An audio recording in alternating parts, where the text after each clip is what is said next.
নমস্কাৰ বন্ধু-বান্ধৱীসকল, স্বাগতম জনাইছোঁ জেহেৰি টেক ইউটিউব চেনেললৈ। ক্লাছ 8ৰ ছাত্ৰী আজি বিশ্বৰ সবাতোকৈ ধুনীয়া হাতৰ আখৰৰ অধিকাৰী। কোন এই ছাত্ৰী? আহক নাৰী দিৱসৰ এই প্ৰাক্ষণত জানিবলৈ চেষ্টা কৰোঁ। অষ্টম শ্ৰেণীৰ ছাত্ৰী প্ৰকৃতা মাল্লাই 2020 বৰ্ষত সকলোৰে দৃষ্টি কাঢ়িছিল। প্ৰথমে জন্মস্থান নেপালত ব্যাপক চৰ্চা হৈছিল। লগে লগে নেপাল চৰকাৰে এই ছাত্ৰীগৰাকীক বঁটা প্ৰদান কৰিছিল। ইয়াৰ পিছতে ছ'চিয়েল মিডিয়া প্লেটফৰ্মত বিশ্বজুৰি ভাইৰেল হৈ পৰিছে ছাত্ৰগৰাকীৰ হাতৰ আখৰ।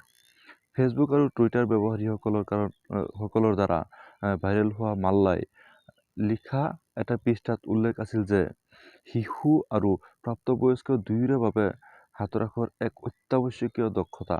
আনকি প্ৰকৃতিৰ যুগতো শ্ৰেণীকোঠাৰ শিক্ষাৰ্থীসকলৰ বাবে জ্ঞানৰ যোগাযোগ আৰু মূল্যাংকন কৰাৰ প্ৰাথমিক সঁজুলি।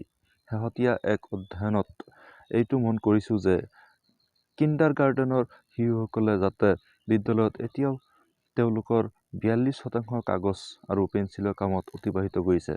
ছাত্ৰীগৰাকীৰ কথাখিনি লাখ লাখ নেটিজনে ভাগ বতৰা কৰাৰ পিছত একাংশই পৰামৰ্শ দিছে যে মাইক্ৰ'ছফ্ট নিজৰ সামগ্ৰীৰ ওপৰত মাল্লাৰ হাতৰ আখৰ এক অফিচিয়েল ফন্ট হিচাপে ব্যৱহাৰ কৰিব লাগে।